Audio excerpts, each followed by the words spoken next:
നമ്മൾ മലയാളികൾക്ക് ഏറെ പ്രിയപ്പെട്ട ഒരു വ്ളോഗറാണ് ദിയ കൃഷ്ണ. ദിയ കൃഷ്ണയെ എടുത്തു പറയുമ്പോൾ അവിടെ ആ കുടുംബാംഗങ്ങളെ മറന്നുപോകാൻ നമുക്ക് സാധ്യമല്ല. കാരണം അവരെല്ലാവരും തന്നെ വ്യത്യസ്ത തലങ്ങളിൽ വ്ളോഗേഴ്സായിട്ട് നമ്മളെയൊക്കെ രസിപ്പിച്ചുകൊണ്ടിരിക്കുന്നു.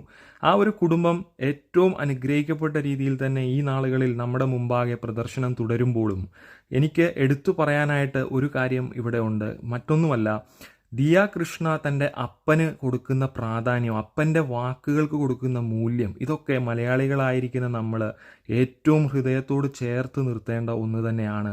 കാരണം അപ്പനെ ഇത്രയധികം സ്നേഹിക്കുന്ന ഒരു മകള്, അത് ഏതൊരു വ്യക്തിക്കും ഒരു സമ്പാദ്യം തന്നെയാണ്. തീർച്ചയായിട്ടും ദിയ കൃഷ്ണ അപ്പൻ നടൻ കൃഷ്ണകുമാറിനോടുള്ള ബന്ധത്തിൽ ചിന്തിച്ചാൽ, അപ്പൻ ഒരുമിച്ച് നിർത്തി ചേർന്ന് നിന്ന് ഇത്രത്തോളം പോരാടി ഈ ഒരു കഴിഞ്ഞ പ്രതിസന്ധി നാളുകളിലൊക്കെ തന്നെ ബുദ്ധിമുട്ടുകൾ നേരിട്ടപ്പോഴും തന്നോടൊപ്പം ഇരുന്ന് അപ്പൻ എന്നുള്ള രീതിയിലും തൻ്റെ മകളാണ് എന്നുള്ള ആ ഒരു ഇതിലും അതിലൊക്കെ ഉപരി മനുഷ്യൻ എന്നുള്ള രീതിയിൽ വളരെ വ്യത്യസ്തമായ രീതിയിൽ കാര്യങ്ങളെ നോക്കിക്കണ്ടു. എല്ലാം അനുഗ്രഹത്തോടുകൂടെ തന്നെ ആ കുടുംബത്തിന് വന്നു ഭവിക്കട്ടെ. ഇനിയുള്ള നാളുകളിലും നമ്മളെയൊക്കെ രസിപ്പിക്കുന്ന ഈ കുടുംബത്തിന് ഒരുപാട് ഉയരങ്ങൾ കീഴടക്കാൻ സാധിക്കട്ടെ എന്ന് ആശംസിക്കുന്നു. അതോടൊപ്പം തന്നെ ദിയ കൃഷ്ണയും തൻ്റെ കുടുംബത്തിനും നന്മകൾ നേരുന്നു. തുടർന്നുള്ള ദിവസങ്ങളിൽ നമ്മളെ വീണ്ടും രസകരമായ വീഡിയോസൊക്കെ പകർത്തി നമ്മളെ രസിപ്പിക്കുകയും മലയാളികളായിരിക്കുന്ന നമ്മൾക്ക് എപ്പോഴും അഭിമാനിക്കാവുന്ന ഒരു കുടുംബമായി തന്നെ തുടരട്ടെ.